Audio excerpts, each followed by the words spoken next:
Hi there, this is lecture number 10 in my Magickal Science Lecture series, and in this talk I want to tell you about building the energy body. Now, so far in the last lecture we worked up to building the physical body, and we're still talking about the soul and the energy, but in this lecture I want to come at the whole thing from a different angle. This is the angle of the energy itself. We can create an energy body, build this for ourselves. And this we can experience a different universe. We've got the ability to travel and extend our consciousness through this energy body. So today I want to talk about that and how this all works.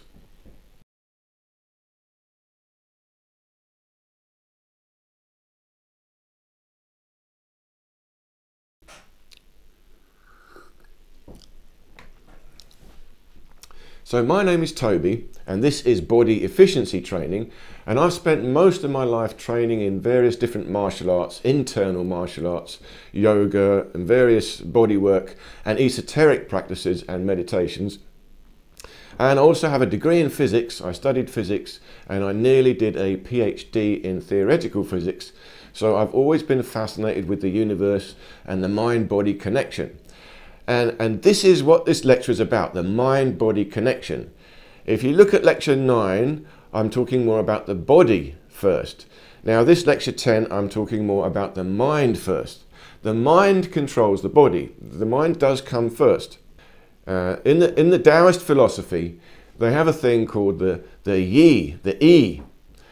And we know the Qi, everyone knows the Qi, and that's what I talk about, the Qi, but this is the E. And the E is spelt like this, Y-E-E. Y-E-E. But it's pronounced E. And this is intention. This translates to intention. So this is your mind. This is your mind power. And up until now, I've been referring to this as soul power. And the soul power is my favourite way of saying this, soul power. And now Mantak Chia, again I'll leave the link below, Mantak Chia, very famous Tao master, written many, many books. He calls this, the E, he calls this the mind, eye, heart, soul, spirit combined. 5 things. The mind, the eye, the heart, the soul and the spirit. All these things, when they combine, this creates your intention. This is your soul power. So this is the mind over matter. This is the mind controlling the body. We need a powerful intention. I've got to be able to focus. See, when you think of the mind, that's internal, non-physical. The eye, I'm focusing. I've got to look at something. I've got to make a decision. Then heart, I've got to feel it. You see, I've actually got to believe it, I've got to feel it, there's got to be emotion there, even my emotions are focused. And then soul, spirit. So the soul, spirit are the metaphysical aspects of yourself. The spirit is the pure infinite ether, the infinite energy all around, and the soul, that is me, and I am a singularity of spirit. A singularity of spirit. You see, I talk about this in all the different lectures before, working up to this. This is grand unified field theory. This is Tesla's physics. So here's the field, pure infinite field. It's fluid. The ether is fluid. But here's me, here's you. We are a soul, a singularity of this field. And what this really is a circular wave. The wave gets faster and faster and faster and faster until it becomes a circle. And this is a standing wave. It's now a self-sustaining standing wave. And this is the basic fundamental particle that builds up the material world. And this is the basic fundamental structure of the soul, an individuation of the pure infinite fluid field. So this is the difference between spirit, this is spirit, and this is soul. So soul power, this is also another way I can describe this is coherence. And really this comes up here as well, coherence. Now, coherence is in physics as well, and I talk about that in the earlier lectures. This magnet is made up of, this is a very powerful magnet, here's another one. Now I've got repulsion, and this power is a real power, it's creating this power, but it comes from coherence. All the atoms working together, they're all working together, and this creates this power. So coherence is the same thing we need. This 5 things I was talking about, mind, eye, heart, soul, spirit, as Mantak Chia says, These 5 things got to cohere, all work together. And the coherence is so special because it means, again, it's difficult to get your head around it. It's when all different things work together in such a way that they become one thing. They're no longer separate things working separately. It's suddenly one thing all by itself. So if we could achieve this coherence in our soul, the seat of our soul is here in the heart chakra, the midpoint. If we can achieve this coherence, every aspect of our body all work together as one, and we can really get that unification. This is extremely powerful intention, coherence, or soul power. And this is how we build our energy body. And this is how we heal. This is how we can heal and improve our physical body. We need to use our soul power in everything we do. But now, the soul power, let's talk about how we actually build soul power. So again, lecture number 9, bodybuilding, we're talking about building body power, and that will increase our soul power as well. We need both. They're always connected, but coming at it from a different angle, the soul power. So again, here's the body. But remember, there's many different energy centers. There's many different energy centers, but the ultimate one here is the seat of the soul, the heart chakra, because this is midpoint between pure spirit, and down here is a crystal, down here is the planet Earth, pure matter and pure spirit, right where in the middle is here, the soul. So we want to build our coherence, our our intention from here. But there's another energy center up here. This is the seat of awareness, and there's another one down here. This is our center of gravity, our center of gravity. Now, this is a point of coherence for the physical body, and this is a seat of coherence for the spiritual body, the energy body. This seat of the soul is the one where the physical body and the energy body are combined. Really, this is the most important one. We want to keep this unification. But we know now in esoteric practices we have astral traveling. Okay, everyone knows astral traveling. So this again is a real thing, and I'll tell you about my experiences in this. I've had real experiences of this. I've done this, although I haven't done this for a very long time. I haven't been so bothered.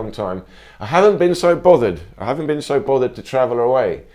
I've done it a few times, and I know what to do. I know what's out there, so I've lost interest in it. You see, the real power is here in the body.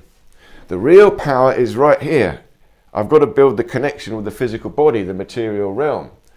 This could come later, you know.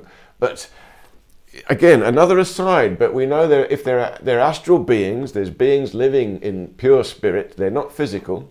Well, they're not quite living in pure spirit. They're living in the material realm. They've got an energy body, but they don't have a physical body.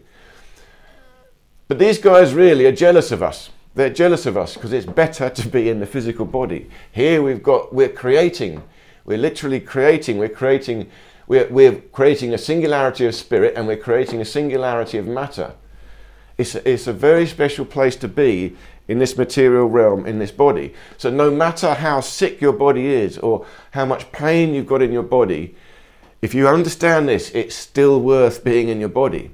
We don't want to end ourselves too soon. If you, as another aside, but if you're feeling like ending yourself, I've had enough here, I don't want to stay. Oh, that's better. Don't do that. Don't do that, because it's still better to be here. It's still better, because if you go off here, you'll work out, oh, it's better down here, and you'll regret doing it. You'll regret doing it. And the only reason you want to end yourself is because you've lost your coherence, and you can find that coherence again. It's easier to find your coherence than it is to end yourself. So don't do that. But now, what is this experience? What is this experience? Well, this experience is actually, again, it's still you, the soul, but the soul has built up enough power here in this seat of awareness. There's a seat of awareness here. In other words, your intention has become so powerful, your willpower to hold your attention, hold your center.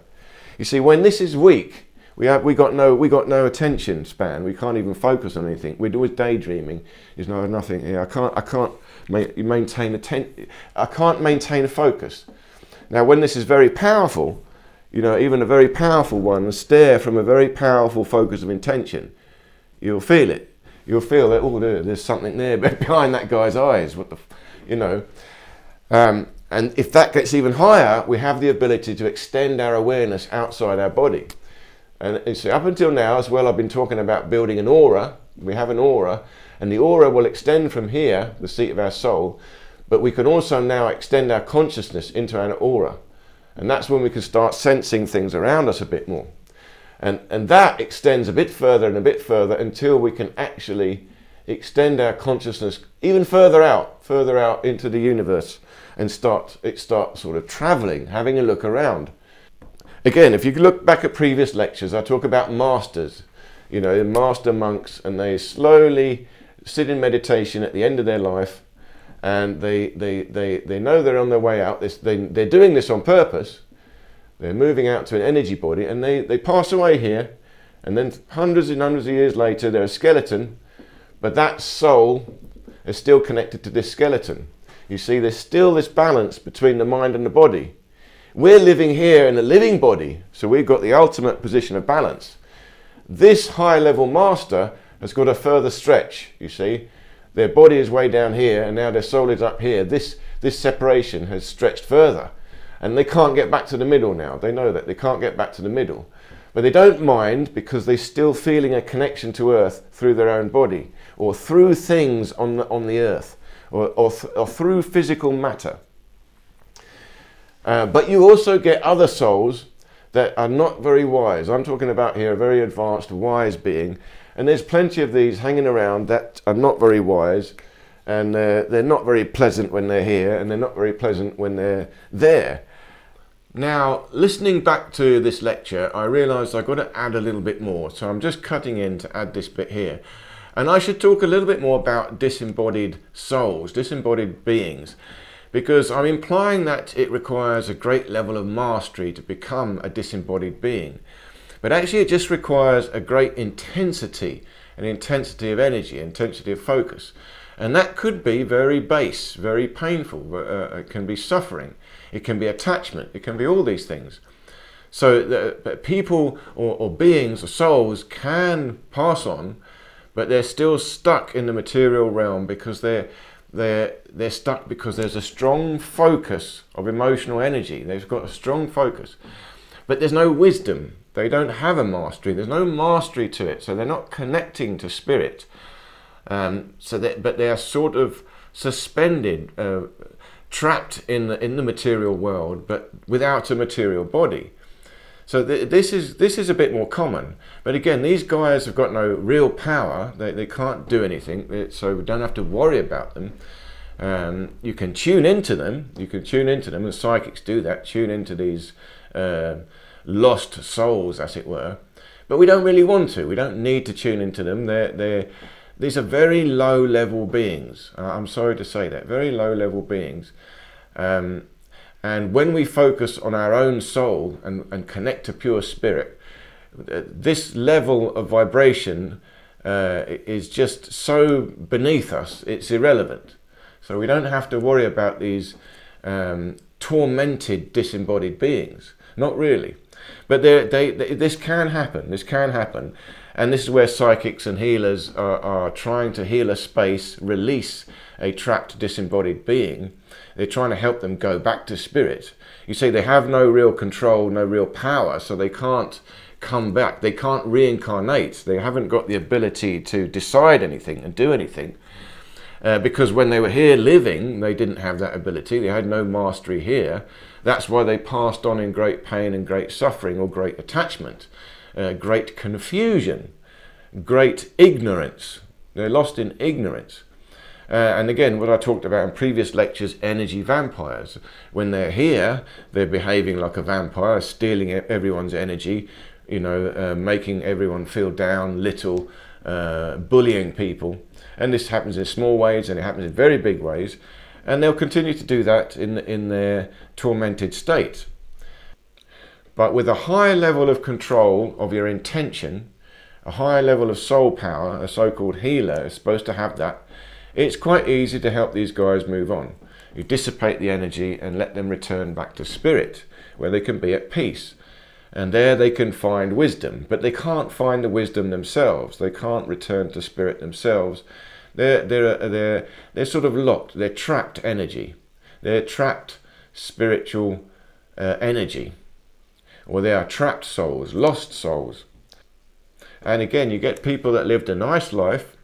Again, you wouldn't call them masters, but they've got a certain level of wisdom. They lived a nice life and they pass on peacefully. They pass on peacefully. And those guys can just transfer back to spirit nice and easily, and they will dissipate back into the pure ether, into the pure spirit. So they won't be hanging around here. They've gone off back to the infinity, back to the unconscious mind, and they've passed on in peace, and that's nice. That's okay. But these guys, these tormented souls, can't pass on because they've got a certain level of strength. They're sort of holding themselves together, but there's no willpower there. There's no awareness there. There's no real consciousness there. It's more like the energy, the emotional energy is powerful enough. The pain and the suffering is powerful enough to create a sort of disembodied being. But it's got no real power. It's got no real power. And they only have power if we give it to them. If we tune into that trapped pain, that trapped suffering, and we think, oh wow, I found a ghost, I found a ghost. He's always a negative, evil entity. And in that they get attention, and we're giving them awareness, and they like that, and that's us giving them power. It's rather like a child throwing a tantrum. You don't give them the attention of that tantrum. You know they're just playing a game with you. Listen, you're not really sad, you're not really upset, you just haven't got the attention you wanted. But there's nothing wrong with you. You're not really in pain, you're not really suffering, but you're just making a fuss. And if I feed into that fuss, they make a bigger fuss, and they learn, oh, if I make a fuss, I'll get what I want. No, when you have someone throwing a tantrum, you leave them alone. You say, well, no. When you've finished, you come back and we'll talk rationally. But there's nothing wrong with you. So if you want to play like that, you do that. But I'm not buying it. It's the same with these disembodied beings. You know, we don't have to play into them. We just move the energy on, and that's what we do if we want to do healing. But again, if we don't want to get involved with that, we don't have to worry about it. Most people don't have experiences of ghosts, so they don't believe it. And it's only these more sensitive people tune in and they, oh, this place is haunted. But all of this stuff is quite low level. It's not enough understanding with what's going on. And like I said, the skeptical people don't notice it. There's no ghost here, and don't even notice it. And that's quite right. So they have not tuned into that subtle trapped energy. They just think it's nonsense. And that's exactly the way to deal with it. It's just nonsense. Those skeptical people have got the right idea. There's no ghosts here. What are you talking about? You go into a haunted house. Yeah. These aren't real ghosts. What are you talking about? Yeah, come on. We'll just do something to change the energy here. Let's cleanse all the energy. It's a certain attitude, and this is an attitude of maintaining your own soul power. You build your own confidence, your own self-awareness, your own focal point. You build your own aura, and nothing can get in that aura. Those low-level beings can't really touch your aura. They can't get in. You have to invite them in. And that's what happens, of course. You know, when you do the Ouija board, you're inviting them in. Oh, come and talk to me. But who do you get? You get the most common ones, which are these trapped energies, these disembodied lost souls, which are really very low-level emotional energy that is sort of stuck around. And then you tune into, he's talking to me, he's talking to me. And what's it telling me? You will die. Oh, they're going to tell some nonsense to you. And it's not, it's the dream. It's still part of the dream. They're in the dream. That disembodied spirit is in a dream. It's in a nightmare. And they're just telling you their nightmare. And we're taking it as amazing information. It's not. It's the ramblings of an ignorant, lost spirit. They're just rambling out their nightmare. Don't need to take it seriously at all. There's no understanding there, no wisdom. And of course the person using the Ouija board has got no understanding, no wisdom. No higher being is going to answer a Ouija board. They're not interested in that. Not at all. The real higher beings, they don't play these games. They don't just come and talk to you. They're not interested in this. Oops. They're not interested in this low-level stuff. This is trivial stuff. We need to evolve a bit beyond this.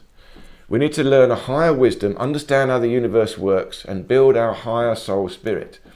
So the higher beings are operating on a much higher level. They're seeing the bigger picture. They're helping us. They're moving energy around. They can send you blessings, and every now and then they might talk to you, just give you a little nudge. But they're not the ones, they're generally speaking not the ones that come down and talk to you. So most of these channelings are again for intermediate beings. The higher beings, they're not going to come down and talk to you like that. They're not bothered with that. It's very low level stuff. They're on a whole higher level.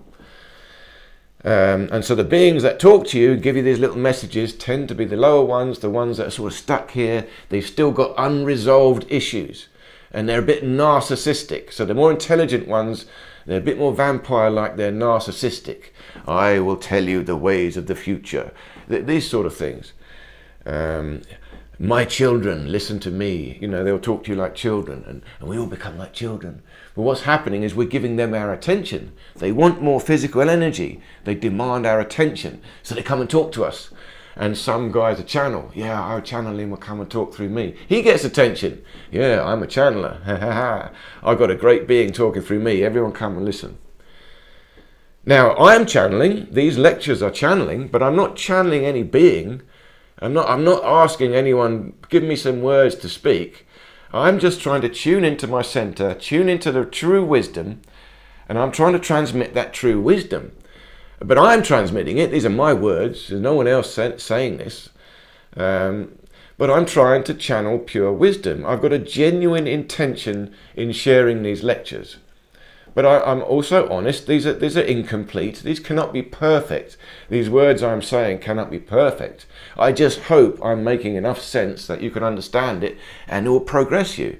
You will learn some wisdom and you might get inspired to pursue the wisdom. Wisdom is a real thing that we can pursue. We have to think about it. We have to meditate. We have to train. You can't go to a psychic and listen and they'll tell you the answer. You've got to do some work. You have to study yourself. Go inside. You have to meditate.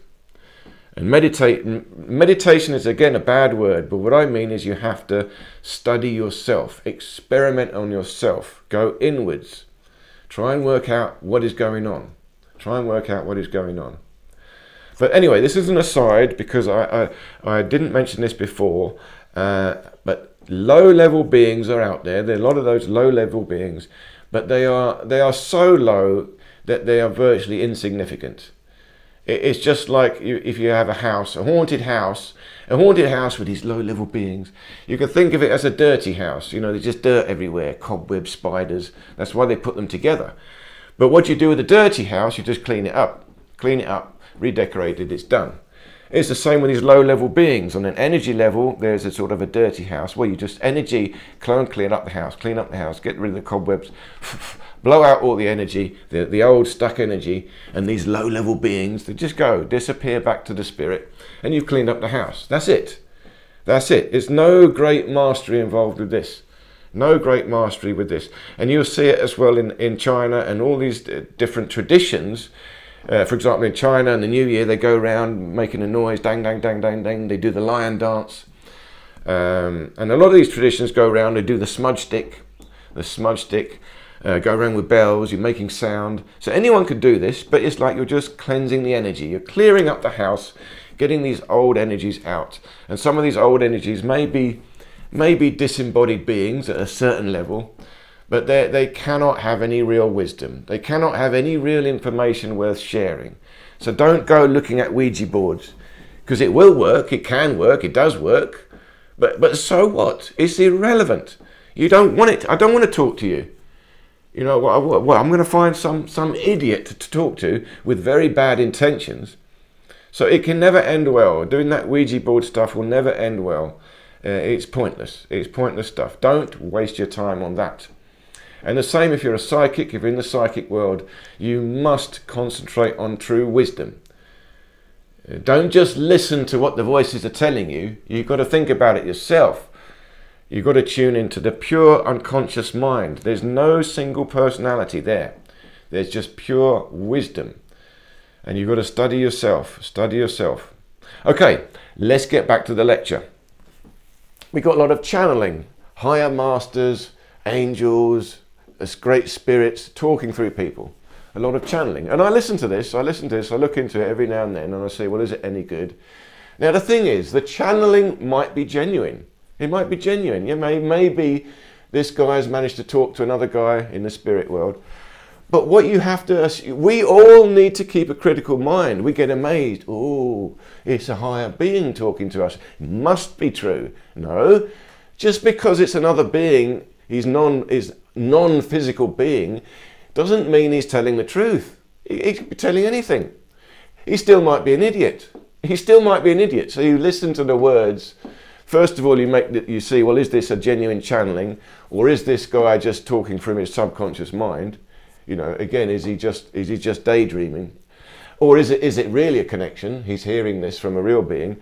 But even then, you see, once you make that decision, then you say, well, is that being telling you anything good? Because you've got to question. A lot of these guys, I'm trying to tell you, these guys are jealous of us. They here in the physical body, the soul has its best experience. We're experiencing physical reality. It's incredible. Here you don't have the same physical experience. You don't have the same emotions. You're in a different level of experience here. And they want this one. So they like talking to us. They want to get our feeling. And these guys will still drain our energy. They'll still drain our energy. Just like people around here will steal your energy. So you can have vampires up here, and you can have angels up here. And you can have narcissistic people up here that just like listening to their own voice.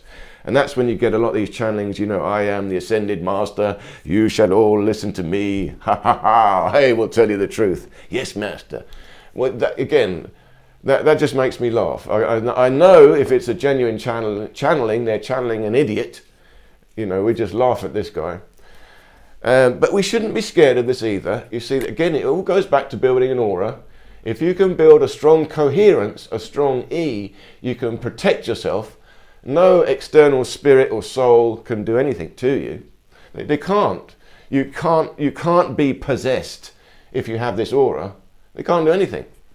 Can't do anything. And now you also need to know I've spent a lot of time doing healing. I've spent many years doing energy healing and teaching healing. So I've got a lot of experience of this, and even doing psychic readings. But I did it in a very, very different way to what you might think a psychic reading is. And you know, I did help people that were bothered by spirits, you know, they couldn't sleep. But it's not a big deal, you see, if you just focus on your coherence and you just say it, no, that's it. You need to be skeptical. But no. None of you guys can tell me anything. And it's the same business. If you yourself want to achieve this mastery of traveling, your energy body as well has to have a strong aura. It's a strong coherence of the seat of awareness. Seat of awareness. And this is a sphere. This is an orb. This is an orb. And that's why we see in all this paranormal stuff, orbs. Now the orb is very important. The orb, again, this goes back to mathematics. This goes back to the whole universe. The whole universe is made of orbs, planets. They're all spheres. It's because the sphere is the most efficient geometry for space, for three-dimensional space. It has to be a sphere. Everything will become a sphere. The bigger the lump of matter, the closer to a perfect sphere it will be. And the same as you go smaller. So as you go to a giant planet, it's going to be closer to a perfect circle. And as you go down to a neutron, that's the smallest one, it's going to be another perfect circle. But in between, you've got all random ones. But this is efficiency. So it's the same here. In the metaphysical world, an orb is the most efficient geometry for sustaining your seat of awareness. And again, let me tell you this once more. You see, here I am in the body. I've got a personality, an identity. I've got an I. I've got an ego. And this, what I'm talking about, is that I. That still, my same sense of self continues outside the body. And I still maintain control. I still have an interaction with the material world. Even though I'm here, I can still do something. So I can't lift anything up. I can't do anything physical. Now again, there are paranormal things happening, but it's very difficult, very rare, because to make anything happen in the material world requires a control of the electromagnetic field. There's no other way of anything happening. Remember, there's only one force. There's only one force. There's spirit, which is unmanifest, but as soon as that force is manifest, it is electromagnetism. Electromagnetism. So we're talking about psychic force. You know, there's a paranormal thing, telekinesis, I moved that. You haven't moved it. There's no other force that could move this except electromagnetism. Now, spirit has got a direct control of electromagnetism, because ultimately electromagnetism is simply the manifested aspect of spirit. So spirit can manifest electromagnetism. It requires an extremely powerful amount of spirit to create enough electromagnetism for me to move that pen. So it's extremely rare, you see, a lot, so we don't even need to worry too much about this. But whatever happens, your own aura can even resist that. You see, this is one of the first and most important messages in this sort of work. Now, when we're talking spiritual work, energy body, astral traveling, is protection. You need to know that you can build an aura and you can be protected, and it's not difficult. This is built by your E, your intention, your soul power. You focus your mind, body, spirits, heart, eyes, everything. You make the decision, you focus here, boom, I build an aura, and it's done. And you practice that, and this is the very first thing. Build your protection, build your aura. And this is the same aura I've talked about up until now, protect against electromagnetism. We've got a lot of negative, harmful frequencies. This will protect against that, and it will protect from, you know, the paranormal. There's a ghost, you know, and nothing will, they can't touch you either. And this, once you've got the hang of this, you can help other people. This is what the energy healers are trying to do. You help other people cleanse their aura, balance their energy, build their protection. And I'm going to do a whole series in time on energy healing. I'm going to explain this from the beginning. But in this lecture, I want to talk about the energy body. I want to explain how you can actually build this and why this is so good. Now, the soul, if we draw the soul here, in the seat of the soul, the heart, the soul splits into the conscious mind. There's two aspects to the soul, the conscious mind and the subconscious mind. Now, the subconscious mind is actually moving into the body. See, the subconscious mind, memories and programming is in the body, and the conscious mind is moving into the spirit. So this is what I was talking about, the seat of awareness, and here's the seat of a center of gravity, the center of your material body. But this is the conscious and the subconscious mind. So the energy body now the energy body is here, but the energy body is still a blend of the conscious mind and the subconscious mind. So the energy body still has the shape of a body. So the shape of the body is still here, the physical body, the subconscious mind. But it's also the pure spirit, which has no shape. This is non-physical, outside space and time. But we still have in this energy body a mirror of our what we've got here, the physical body. So my energy body is still going to look like me. It's still going to look like me, but here's the kicker. I can choose how I look like. I can improve it. And the very first benefit of trying to do this practice, so you might not be able to astral travel, and don't worry about that. But the meditations we're going to do is visualizing an energy body, but you visualize your physical body as you look, but you visualize yourself perfect. You see, because this is under your direct control of infinite spirit. I can choose this. So I choose to look perfect, exactly the way I want to look. I can choose the age of my body. What age do I want to look like? I want to choose the musculature, you know, the fitness, the strength, the mobility. So I visualize my body exactly the way, the energy body. And that can be perfect. My physical body is not. But because I build this, and I focus my intention here, my E here, my soul power, this is teaching your physical body. then this will teach your physical body to follow. See, what we're doing is we're looking at our physical body. I'm getting older, and here I am, an old man, bent over, walking along, and I see this. So when I visualize myself, when I see myself, I see, oh, I'm getting older. Oh, look how sick I am. And then my energy body is becoming like this, and what happens is now you're getting weaker. There's no coherence. This ability to hold it. We want this aura, this orb. There isn't one. It dissipates. And now what happens is you're moving towards true death, which you're separating up and just returning back to pure infinity. You lose this seat of coherence, this seat of awareness. You dissolve back into the ether. I mean, this is also fine, because you can find all your loved ones. Anyone is up there in the ether, the pure infinity. But this is like living on. So if you can do this, you're not really dead. This is the key factor. You're not really dying. You haven't done this. This guy could still later, if he wanted to, die, but he would decide to, oh, I want to go back. I'm just going to disappear into infinity. Or he could decide, I'm going to take rebirth.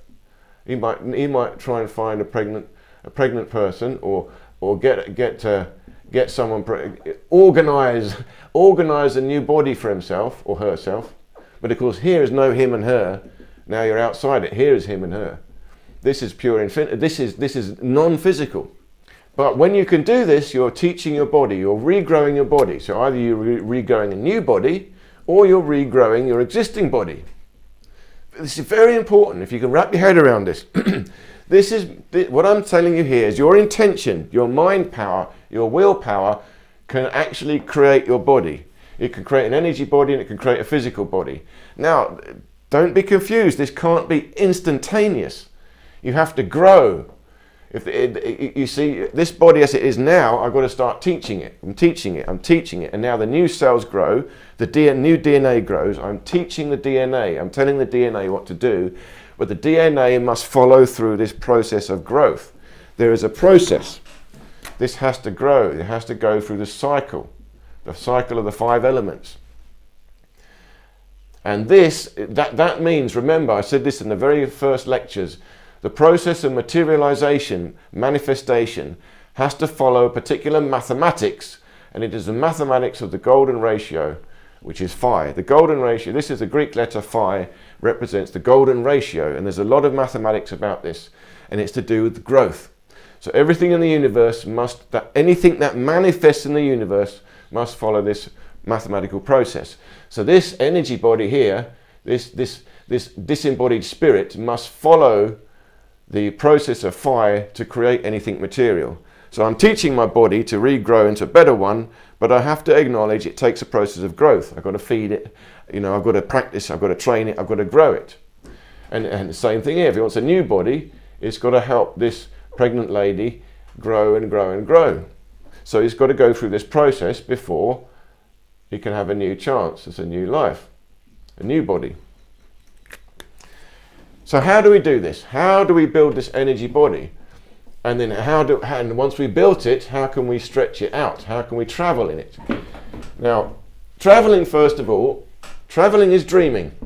Traveling is dreaming. You see, what I just told you there, the energy body is still subconscious and conscious. The dream is your subconscious mind. When you go to sleep, you switched off, gone into subconscious, and the subconscious memories and energy trapped in your body, your internal organs, is coming back, feeding back to you. So you're having memories of your life in the dream, but you're also getting input from the energy around you. You're also receiving input from the energy world in your dream. And it speaks to you in metaphors, because there's so much information there happening. You don't get direct information, though sometimes you do. And the conscious mind is you're awake, you're receiving input from the senses. You've got to see everything. So here you've got to have a focus, because you've got to be aware. Here you can let go of focus, because you're inside. You're inside now. In a way, you're safe. You're in the infinite world now. Things are just unraveling. This is a chance for your body to unwind, to rebalance itself. But astral traveling is when you're in the dream, but you wake up. So you re-find your center. You re-find your coherence in the dream. So inside the dream, you wake up, you become conscious in your dream, but you're still asleep. So this is also shamanism. This is the high level of the shaman. The shaman can live in two worlds at once.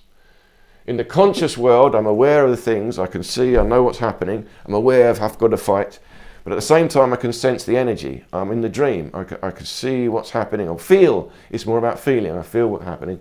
And when they go to sleep, in the shaman, when they go to sleep, they know they're going into the spirit world, but they're still awake, They're going into deep, deep meditation. And there's some monks, they don't even lie down. I remember seeing, you can probably still find it on YouTube, the old 90-year-old Shaolin monk, one of the last good masters. You see him balancing on one finger. He does a handstand on one finger like this, incredible. But he doesn't even sleep. He just sleeps sitting down. He puts a shawl around him and he sleeps in a cross-legged meditation. So every night he just goes into meditation. But really it's because he's blended these two things together. He's going to sleep, but he's still awake. And when he's awake, he's balancing on one finger, he looks like he's sleeping. You see, he's got a combination. He's got an energy body and a physical body, and he's combined the two together. And this again what the Tao are looking for. The Tao, they've got physical immortality combined with spiritual immortality. We build both in the center here. So traveling in the astral traveling is you're essentially waking up in your dream, and when you wake up in your dream, you realize I'm asleep, and you hang on, okay, I can do what I like here. And I'll tell you, I did this as a child. When I was very young, I was always interested in this stuff. So when I was very young, I used to read books about the Tibetan monks and the astral traveling of the Tibetan monks. I read all Carlos Castaneda as well. I don't know if you know Carlos Castaneda shaman books when I was about, I don't know, 10, 12 years old, something like that, very young. And he talks all about astral traveling in there, and I studied that and I practiced it. And the Carlos Castaneda way said, when you go to sleep, you have to program yourself every night when you go to sleep to wake up and look at your hand. So you've got to tell yourself, look at my hand, look at my hand, look at my hand. And one day in your dream, you'll remember, look at my hand. And when you remember that in your dream, look at my hand, you'll look down at your hand. But you're doing it in the dream. And when you look down on your hand and you see your hand, you'll wake up. Because now you've seen your own energy body. You've seen yourself in your dream. So this is how you do it. And I practiced that as a child, and I eventually did it. You know, I remember every night I'd lie down, look at my hand, look at my hand. And one night in the dream, I remember, look at my hand, look, oh, I'm awake. And so I travelled around, but I didn't do much. I went to my school. I went to my school and came back, and there's sort of, so I did a few of these. And I remember when I was away abroad somewhere, I fell asleep and woke up, and I travelled home to my house back in London. And then later on in life, when I discovered Chi and I was practicing Chi with Mantak Chia, we're doing a lot of, I've done many courses with Mantak Chia. So I thoroughly recommend Mantak Chia if you want to learn more about the Tao. He's the most famous Tao master, but he deserves that fame. He's a very good one, and any of his books you can read, they're all good. So at the time I was doing a lot of training with Mantak Chia, so we were building up Chi, and it requires a good energy. You've got to build up the energy. It requires a lot of electromagnetic energy to hold this, you hold your consciousness together. So you've got to do a lot of Chi, building up, and you're feeling it. And then so one night I went to sleep, and there you go, I woke up in my sleep. But I actually turned over, rolled over in bed and fell out. I fell out of the bed, and then I was upstairs, I fell down through the floor and found myself downstairs. So, here I am, astral traveling. So then I thought, well, let's just go out through the wall. So then I went out through the wall and found myself in the car park.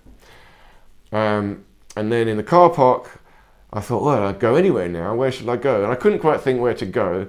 And then I suddenly found myself, I think probably in Thailand or Malaysia. It was a suburban area with palm trees, and I was just looking around.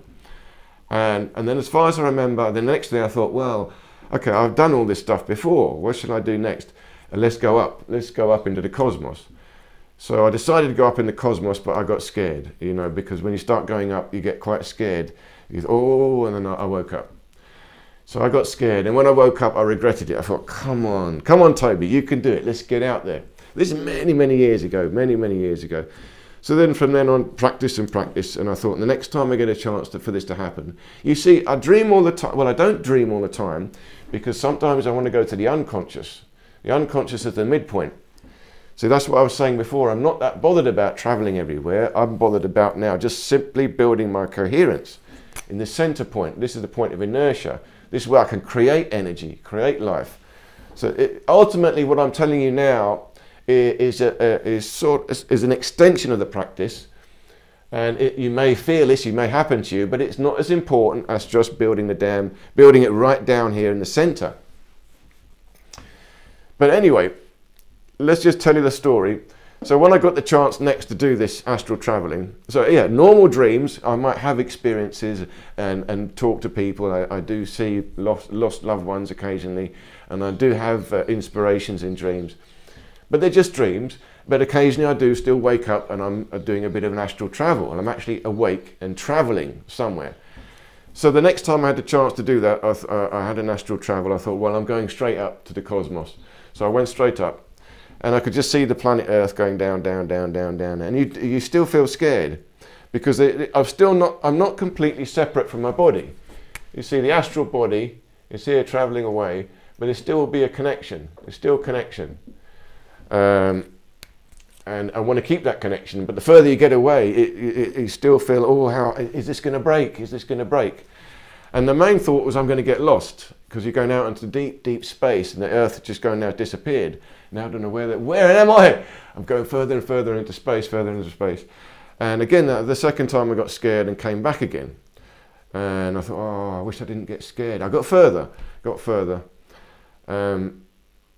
And what was interesting, that same night, my wife had a dream, and she had a dream of me as well, being stuck behind, lost in water.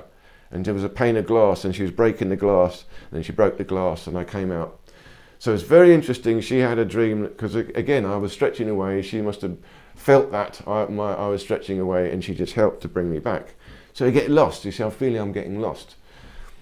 And it's important. I'm telling you this because this moving into spirit is the pure infinity. I am moving off into infinity, and that is terrifying. But when you understand how the universe works, infinity is also the same as zero. And if you look at the previous lectures, this is a map of the universe. The universe extends out from an infinitesimal point out to infinity. But the middle here is zero, the edge here is infinity, and they're both the same thing. So if I stretch out, travel out to the cosmos, ultimately I'm coming back here to the middle. So again, the next time I had the chance to do it, I did it and I had no fear. It took me months or years of practice until I did it and I had no fear, and I went off. And as soon as I let myself go way out into the cosmos, it all just changed. I turned into pure light, turned into pure energy, and then I can't. That was the end of it. But essentially, I transmuted out of the material cosmos and went into a more experience of pure energy, entered the field. And that was enough for me to understand what was going on. Now, I've had many experiences of this, but interesting as well to know that when I used to practice Tai Chi, and I used to know this stuff. I knew this stuff, so I'd do it very early in the morning. And I'd dress up, I'd wake up like 4 a.m. and I'd dress up really warm, and I'd put weights on my arms and legs, and I'd go out to the park. I was just living near the park, and I'd do my Tai Chi, and I'd put a blindfold on. It was still dark, and I'd have a blindfold on, and even I'd put headphones on. So I've got complete sensory deprivation, but I'm using full force structure in my body. I'd move because I've got weights on, and I'd do my Tai Chi set. It would take me about 1 hour. And Tai Chi would probably take 10 minutes or so to do. It's 108 moves, the full set. So you might do that in 10 minutes because they do it at a certain speed. I do it so slow that it took me 1 hour because I'm trying to fall asleep. I was asleep. So if you move suddenly, you wake up. I'm trying to move very, very slowly with great power in my body. I've got to use the strength of my tendons. And I was grinding my feet in the floor. So I'm resisting every step, sliding through the mud. But I was asleep. I'm trying to achieve a state of subconscious and consciousness together. So I'm in my energy body and my physical body is one and the same thing. And I was also practicing rising above, stretching above my body. So this seat of awareness here, this seat of awareness in the center of my brain here can rise up, and it's like I'm above, but I'm looking down. I can look down at myself. So I would have occasionally an experience of I'm doing the Tai Chi in my energy body, floating above my physical body at the same time. So there was a separation. I could feel my physical body, but I could also feel myself up here in an energy body doing the same movements. And then I would also practice, and if you guys are already doing this, this is an expert practice, you can practice lying down and trying to fall asleep. But if you know Tai Chi or any exercise, one simple Qigong exercise, maybe do this, something easy. You visualize, you're lying down, you're not moving your body, but you visualize yourself doing it in an energy body above you. But you have to create the sensations. You create the sensations in your physical body like you're doing this, but you're not doing it. You're doing it in an energy body. And it's a very curious experience. You'll feel it in your physical body, but your physical body's not moving. Therefore, you're doing it in an energy body. And again, this has been proven. Bodybuilders, they did a test where bodybuilders did no training. They didn't go to the gym. They only sat down and visualized bodybuilding, but they didn't do any bodybuilding. And they still had, I think, a 13% gain in muscle. But they didn't do anything. They just visualized it doing it. No, they didn't visualize stronger muscles. They visualized training. This is the key. This is the key to the manifestation mystery or madness, because now everyone wants to manifest things. But it's not like I do visualize muscles if I want muscles, but I've got to visualize training the muscles. I've got to feel the energy in the muscles. I've got to create that sensation. And that is the energy body. And the energy body builds the physical body. So I'd have this experience doing Tai Chi, and this combines the physical and the energy body together, and this is how we can build it. Because I'm using the physical body, and I'm using the physical body to experience an energy body, and then when I go to sleep, I go to sleep thinking about this energy body, and remembering it, trying to remember I'm in an energy body. And that Carlos Castaneda way is a very good one. If you want to do it, you remember, look at my hand, look at my hand, look at my hand. And then one day when you think of it in your dream, look at my hand, look at my, oh yeah, look at my hand. And then you see your hand and you'll wake up. So this is the way you do it. But it's not an important thing to do. You don't have to do this at all. The only thing I would really say what we have to do is focus our intention. Realize that the mind, the soul power is ultimate. It's the ultimate thing to train. This will train my body, it will train my willpower, and it will train my awareness. It will train my awareness. Now, the other way I want to come at this is the 5 elements. You see, the energy body, the energy has got a process, 5 elements. And the 5 elements are quite universal. Now, in the body, these 5 elements relate to 5 organs. So that's the head here. Here's the body. So you have the liver. You have the liver here on the right. Then you've got the heart, of course. There's the heart. You've got the lungs. There's the lungs behind. You've got the spleen. There's a spleen down here. And you've got the kidneys. Kidneys at the back. So these are the five main organs in the Tao. And these connect to the 5 elements. But what's interesting, these connect to 5 emotions as well, emotional energy. In other words, now emotions are to do with your soul. And remember, the seat of the soul is here. The seat of the soul is here. Is the heart and the lungs, the cardiovascular. But look, it's quite close to the liver, the spleen. It's all close to all these things as well. So the heart in the Tao is the emperor of the emotions. But here I'm talking about the seat of the soul, much simpler. The seat of the soul, just think of it as the place where all these things begin. And each one has got a different emotion. So we know heart is love, but it's also hate, it's impatience, and then you've got the lungs. The lungs are sadness. You know, when you're sad, you're breathing into the lungs, but it's also courage. Yeah, come on. Yeah, you need the lungs for courage, you see. And then the liver is interesting. The liver is kindness. The liver is energy. Your energy builds up here. This is the wood energy. It's like wood growing. So the liver is kindness. And it's also anger. It's giving out energy. And then you've got the kidneys. The kidneys are water. Kidneys are water. And then this connects to fear. So fear, you're afraid. This is why you what do you call it? You wet yourself when you're scared. You're terrified. You wet yourself. The kidneys. But a fear is also, kidneys is also gentleness, tranquility. A calmness is water. And then the spleen. And the spleen we already talked about. The spleen is the storage of the blood.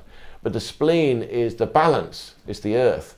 All emotions, this emotional energy collects and balances in the spleen. So the spleen is balance, harmony, contentment, satisfaction. But it's also the opposite of satisfaction is discontentment, desire, worry. It's worry. I worry. Oh. We want to find balance. The ultimate emotions to cultivate. Again, we can have a long discussion, and you can look into this, all the different emotions, how they connect, and you can work and practice each one. And in the Tao, they talk about the soul, the different aspects to the soul. Each different organ has a different aspect of the soul. But these are minor details. If you can understand the basic idea, the soul is emotion, but it's also physical. Emotion connected to physical is the internal organ. These internal organs are physical, but they're also emotional. All these are direct manifestation of your soul. All you've got to do is recognize, feel your emotions, and try and balance them. Try and feel a balance, a harmony, a contentment. And I said in the previous lecture, cheerfulness and serenity. These two are the emotions to cultivate, and they'll get you through most things. This is a nice balance.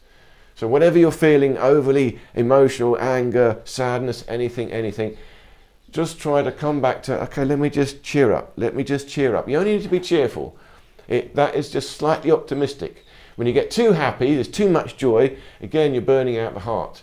You just want a nice balance in the middle.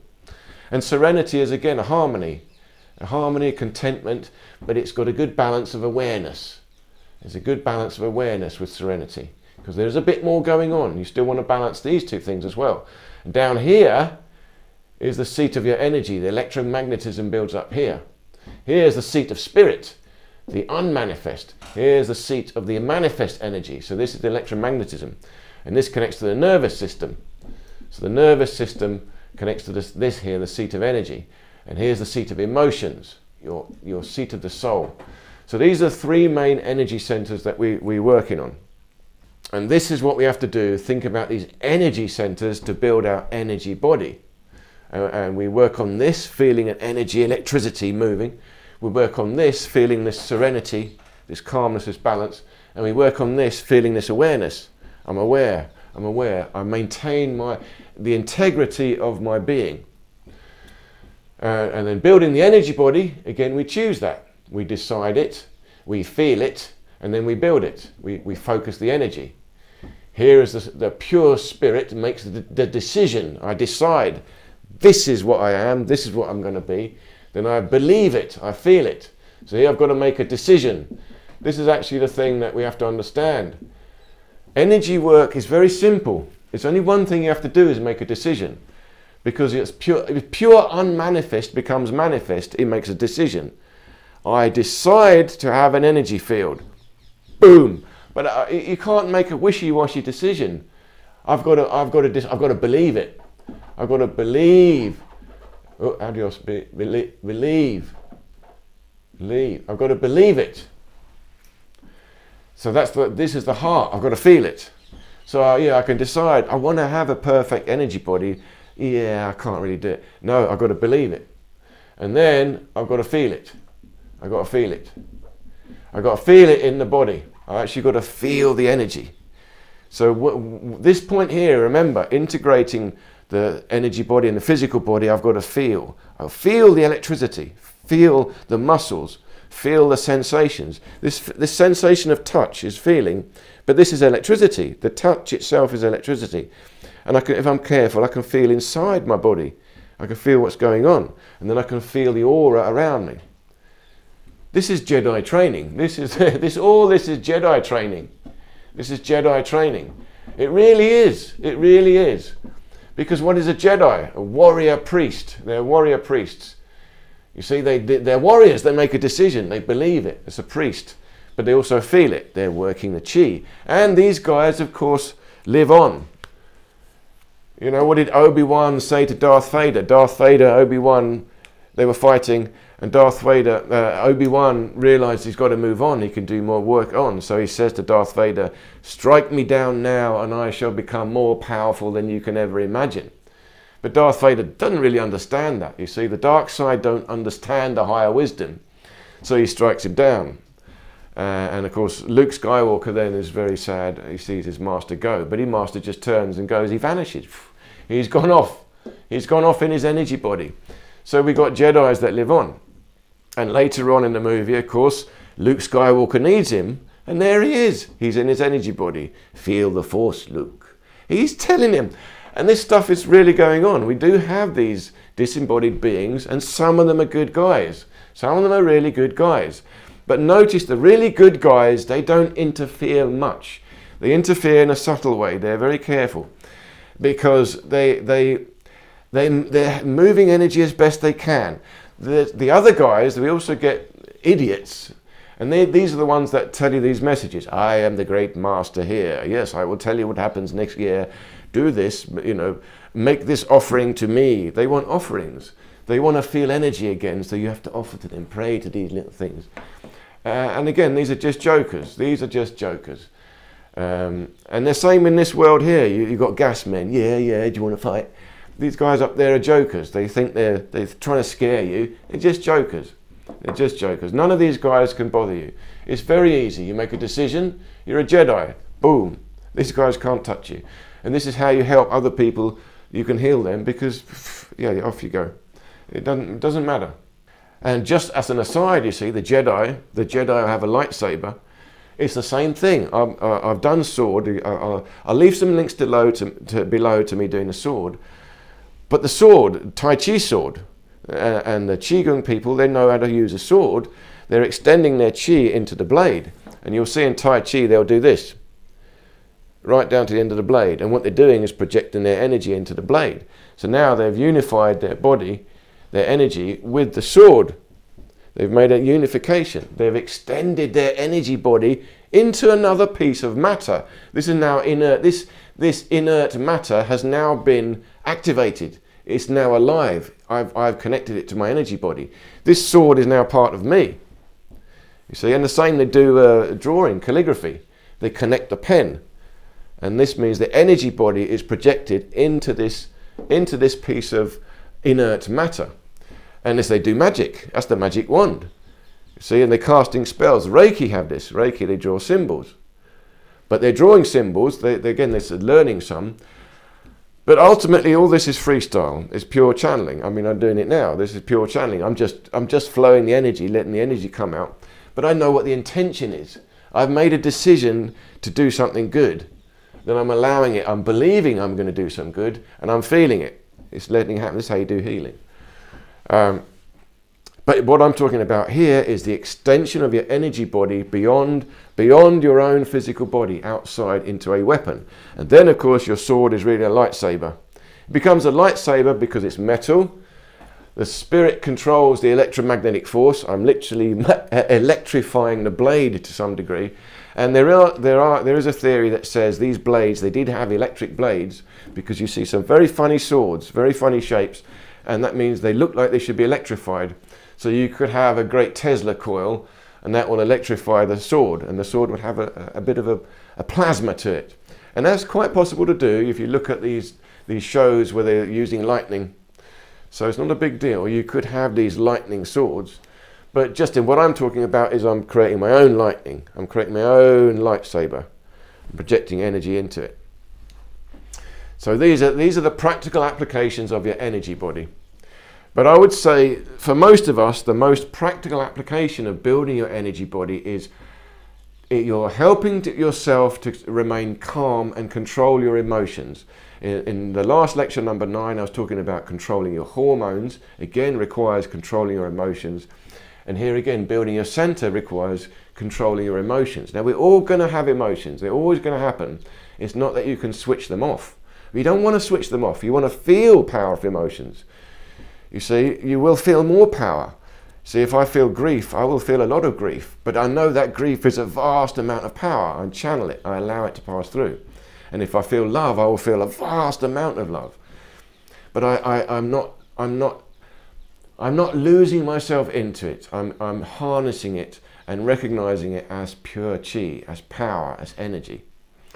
So we will have emotions. So that helps us to live life. That helps us in all things. And then, of course, the energy body, you can decide what that should be. So if you're suffering from any ill health, sickness, you build your energy body, you're teaching your physical body how to grow, how to heal. It will accelerate your healing.